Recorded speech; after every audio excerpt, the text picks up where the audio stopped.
اس کا جواب ہے کہ مرزا صاحب کی سر سید احمد خان اور منشی ذکا اللہ سے عزیز داری تھی۔ سوال نمبر 5 ہے کہ مرزا صاحب نے کس کالج میں تدریس کے فرائض انجام دیے؟ اس کا جواب ہے مرزا صاحب نے 1906 میں 2 سال علی گڑھ میں پڑھایا اور اس کے بعد گورنمنٹ کالج لاہور میں انگریزی کے پروفیسر ہو گئے۔ جبکہ سوال نمبر 6 ہمارے پاس مرزا صاحب کا سب سے بڑا مشغلہ کیا تھا؟ اس کا جواب ہے کہ مرزا صاحب کا مشغلہ مطالعہ کرنا تھا۔ وہ اپنی پینشن کا بڑا حصہ کتابیں خریدنے میں صرف کر دیتے تھے۔ وہ کتابوں کو گھنٹوں مطالعہ کرتے تھے اور ان کے کتب خانے میں ہر علم کے متعلق کتاب موجود تھی۔ سوال نمبر 7 ہے مصنف کے پروگرام دانشکدہ میں شرکت کی درخواست پر مرزا سعید صاحب نے کیا جواب دیا؟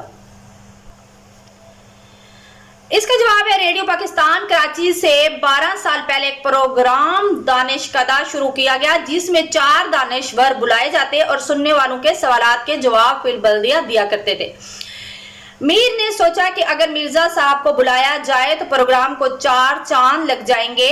مرزا سے پروگرام میں شرکت کرنے کے لیے کہا گیا تو مرزا صاحب مسکراتے ہوئے جواب دیتے ہیں کہ آدمی شہرت کے لیے کام کرتا ہے یا دولت کے لیے؟ نہ مجھے اس کی ضرورت ہے نہ اس کی، یعنی کہ مجھے اس کی بھی ضرورت نہیں ہے اور نہ اس کی، یعنی کہ شہرت کی بھی ضرورت نہیں ہے اور نہ ہی دولت کی۔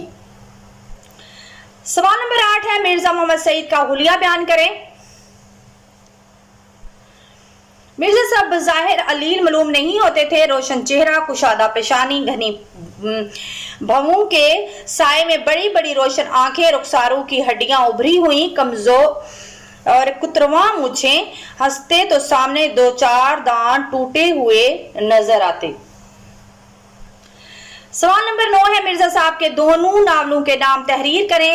اس کا جواب ہے مرزا صاحب نے 2 ناول لکھے جن میں یاسمین اور خواب ہستی شامل ہیں۔ سوال نمبر 10 ہے پطرس بخاری سے مرزا صاحب کے تعلقات کو اپنے لفظوں میں یا الفاظ میں بیان کریں۔ پطرس بخاری مرزا صاحب کے شاگرد تھے۔ انہوں نے مرزا صاحب سے اکتساب علم کیا۔ بعد میں پطرس بخاری خود بھی انگریزی کے پروفیسر ہو گئے، مگر اپنی غیر معمولی قابلیت اور ذہانت کے باوجود مرزا صاحب کی علمیت کے آگے اپنے آپ کو ہیچ سمجھتے تھے۔ مصنف کہتا ہے کہ میں نے بارہا پطرس بخاری کو مرزا صاحب کی خدمت میں حاضر ہوتے دیکھا۔ پطرس کو میں نے نہ کسی کا ادب کرتے نہ دیکھا تھا، جہاں تک کہ وائسرے ہند کا بھی پطرس بخاری آل انڈیا ریڈیو کے ڈائریکٹر جنرل ہو گئے، مگر پرانے دوستوں سے رسم و راہ میں ذرا بھی فرق نہ آیا۔ مرزا صاحب بھی پطرس سے بہت انس رکھتے تھے۔ پطرس بخاری مرزا سعید کے شاگرد تھے۔ سوال نمبر 11 ہے عالم کی موت۔ عالم کی موت ہوتی ہے، اس جملے کا مفہوم وضاحت کے ساتھ بیان کریں۔ تو عالم کا مطلب ہوتا ہے علم والا، جبکہ عالم کا موت ہوتا ہے دنیا۔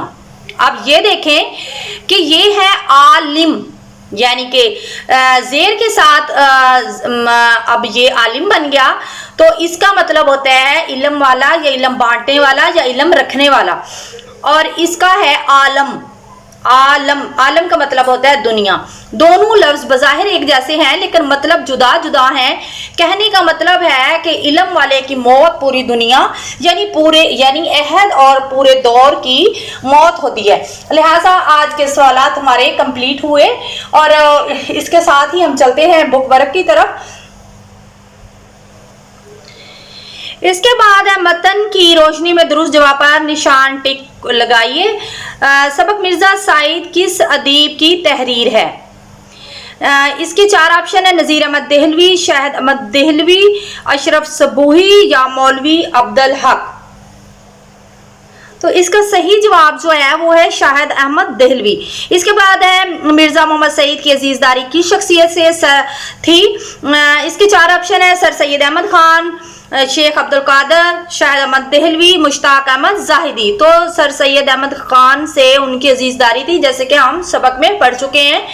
اگر آپ کسی بھی سبق کا مطالعہ دل سے کرتے ہیں اور اسے سمجھ کر کرتے ہیں تو آپ کو اس کے سوالات اور اس کے بک ورک حل کرنے میں ذرا سی بھی مشکل درپیش نہیں آتی۔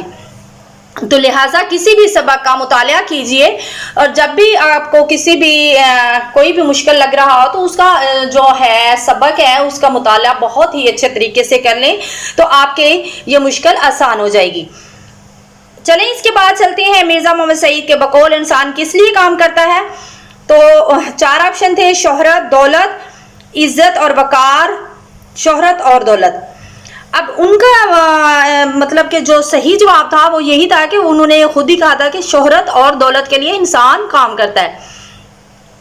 اس کے بعد ہے مرزا محمد سعید نے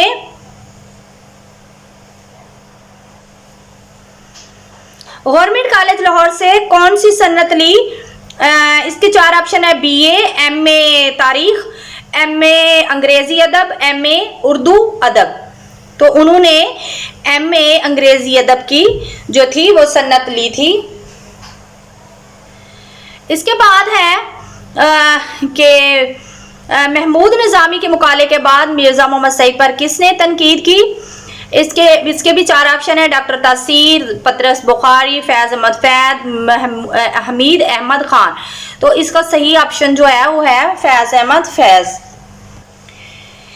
اس کے بعد ہے کہ پروگرام دانشکدہ میں کتنے دانشور بلائے جاتے تھے؟ اس کے آپشن ہے 4، 3، 2 یا 7۔ اس کا صحیح آپشن جو ہے وہ ہے 4 دانشور بلائے جاتے تھے۔ اس کے بعد ہے مرزا صاحب کا پینشن کا بڑا حصہ صرف کر دیتے تھے جائیداد خریدنے پر، خیرات کرنے میں، کتابوں پر یا کھانے پینے پر۔ تو اس کا صحیح جواب ہے کتابوں پر، کیونکہ انہیں مطالعے کا بہت شوق تھا۔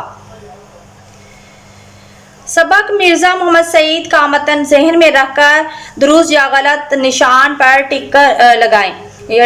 اس کا سب سے پہلا بیان جو ہے: مرزا محمد سعید کی موت کی خبر پڑھ کر دل دھک سے رہ گیا، یہ درست ہے۔ اس کے بعد ہے: مرزا صاحب پبلک پلیٹ فارم پر آنے سے گھبراتے نہیں تھے، جبکہ یہ غلط ہے۔